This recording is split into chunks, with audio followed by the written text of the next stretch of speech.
একটা জীবন, বুঝলেন তো? একটাই জীবন। একদিন সকালবেলা জানালাটা খুলে দেখবেন বয়স হয়ে গেছে। ব্যাস, বেলা ফুরালো। দুদিন আগে দেখা মেহগনির চারাটা কবে বৃক্ষ হয়ে বৃদ্ধ হয়ে এসেছে, তাকে কাটতে লোক এসেছে বাড়িতে। পাড়ার বড় আপুদের বান্ধবীদের দল বিয়ে করে কোথায় কোথায় চলে গেল সবাই। সারা বেলা কাষ্ঠ যে বৃদ্ধ লোকটা, তাকে সবাই মিলে কাঁধে নিয়ে গেল গোরস্থান।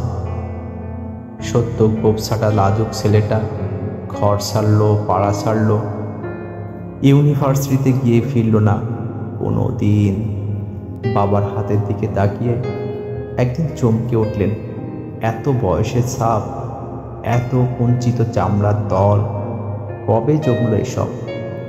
এই যে সেদিন রাগী মানুষটা অফিস থেকে ফিরবে বলে সারা বেলা কিসকিস করে শব্দ করে ঘুরে বেড়ানো সিলিং ফ্যানটা পর্যন্ত চুপ করে যেত। কি জাদু বলে, কি বাতাসে, কি অদ্ভুত মায়ায় এভাবে নরম মোমের মতো গলে যায় দিন। একটাই জীবন, বুঝলেন? তার আর ফিরে আসা নেই, নেই দ্বিতীয় যাব, নেই আর কোনো সুযোগ। দয়া করে বাসুন, ঘুরুন বন্ধু। দার্জিলিংয়ের মেঘে বসুন এক সন্ধ্যায়, কাঞ্চনজঙ্ঘায় রাখুন চোখ। একটা নরম কাঁথা গায়ে জড়ান, একটা নরম কাঁথা গায়ে জড়ান।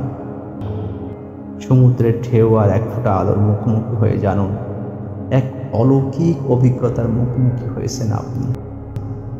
হৃদয় প্রসারিত ক্ষুদ্র দুঃখ সব তুচ্ছ করাই যায়।